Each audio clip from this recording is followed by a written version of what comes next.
Assalamualaikum warahmatullahi wabarakatuh. Halo semua, kami akan mempresentasikan hasil diskusi kelompok kami pada topik 2 demonstrasi kontekstual peran guru sebagai teladan pada pembelajaran keterampilan sosial emosional. Adapun yang terlibat pada diskusi kali ini ada Suci Rahman, Dewi Yanti, dan Yusliana. Diskusi yang pertama atau bahan diskusi pertama. Yang pertama yaitu apa tantangan bagi guru untuk menjadi contoh atau teladan khususnya dalam hal sosial emosional. Jadi, bagi guru menjadi contoh atau teladan bagi peserta didik dalam hal sosial emosional dapat merupakan hal yang paling penting karena dapat membantu peserta didik menjadi pribadi yang lebih seimbang secara sosial emosional. Berikut tantangan yang harus dihadapi oleh guru ketika menjadi contoh atau teladan dalam sosial emosional. Yang pertama itu guru harus bisa mengelola emosi dari berbagai ekspresi dengan tepat seperti saat marah, kecewa, ragu, sedih untuk memberikan respon yang tepat terhadap situasi dan interaksi sosial yang terjadi di kelas. Kemudian, guru harus memahami semua peserta didiknya agar bisa memberikan pembelajaran yang memenuhi kebutuhan berdasarkan perbedaan karakteristiknya.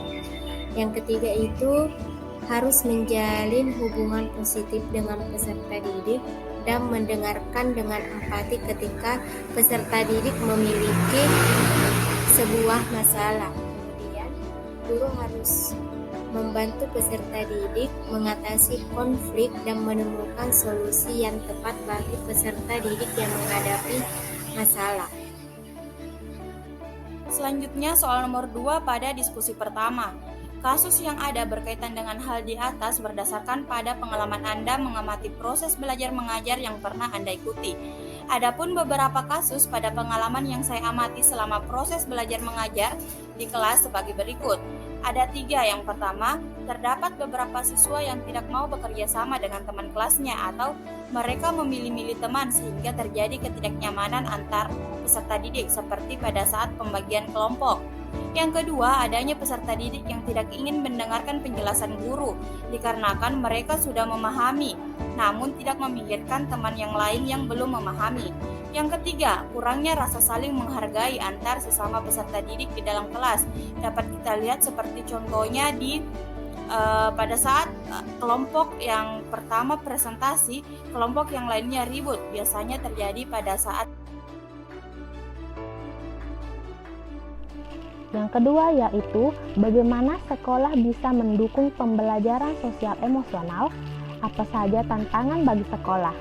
Jawabannya adalah dukungan sekolah yang mendukung pembelajaran sosial emosional antara lain yang pertama yaitu kegiatan rutin setiap hari membaca Al-Quran 15 menit sebelum memulai pembelajaran. Yang kedua, kegiatan rutin yang dilakukan di luar jam pelajaran yaitu perayaan hari-hari besar, kerja bakti, dan lain-lain. Dan yang ketiga yaitu terintegrasi dalam pembelajaran seperti melakukan refleksi pembelajaran, kegiatan diskusi, dan lain-lain. Dan yang terakhir yaitu protokol budaya atau sekolah, aturan sekolah yang telah disepakati secara bersama. Selanjutnya, tantangan bagi sekolah antara lain yang pertama yaitu kurangnya kesadaran diri peserta didik dan guru. Yang kedua, kurangnya pengawasan orang tua di rumah.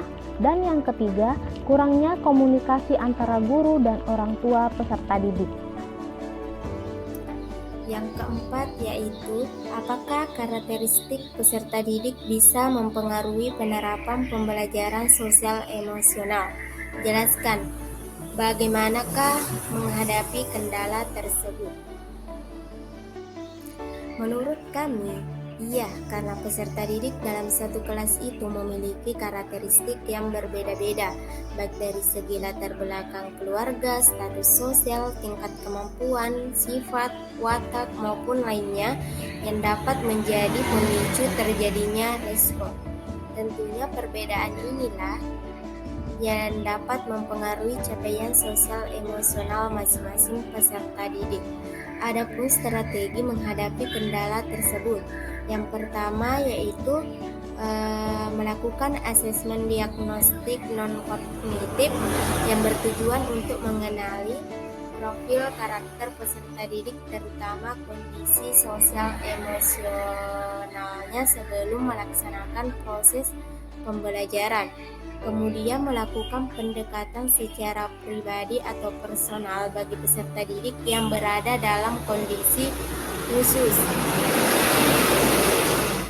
Kemudian mencari informasi terkait latar belakang peserta didik sebagai info tambahan yang mungkin perlu diperhatikan. Kemudian melakukan refleksi, baik itu refleksi diri maupun refleksi terkait dengan peserta didik. Bahan diskusi kedua. Yang pertama itu, bila Anda sudah menonton film Laskar Pelangi, apa yang bisa Anda pelajari dari film tersebut berhubungan dengan guru yang menjadi agen perubahan? Jadi, film Laskar Pelangi itu menceritakan tentang kehidupan anak-anak dari keluarga miskin yang bersekolah di sekolah Muhammadiyah di Belitung yang penuh keterbatasan.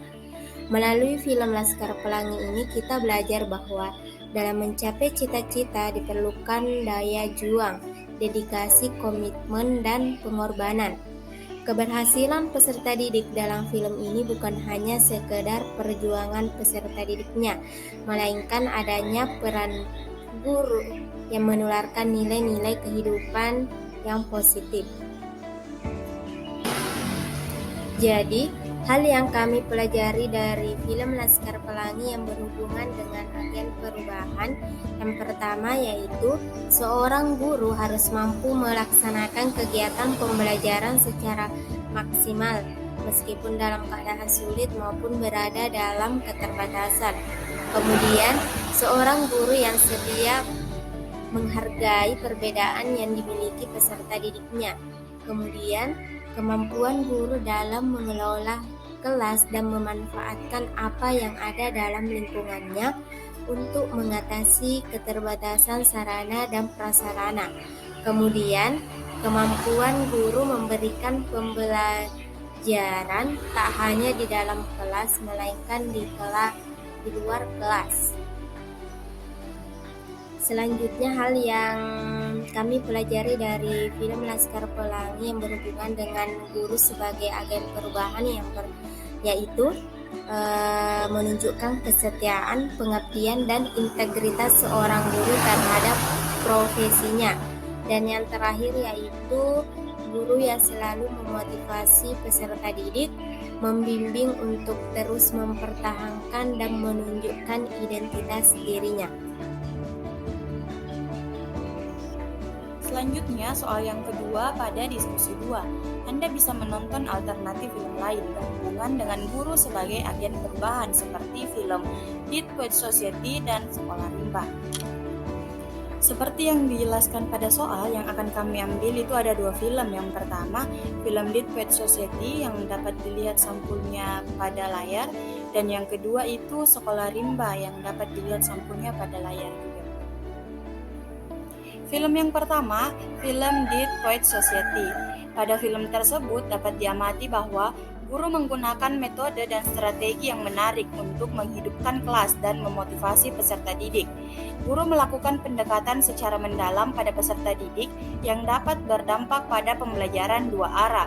Guru menggunakan metode pembelajaran yang lebih fleksibel dan sesuai dengan karakteristik peserta didik serta materi yang diajarkan, sehingga peserta didik tidak mudah bosan dan mereka lebih bersemangat dalam melakukan proses pembelajaran.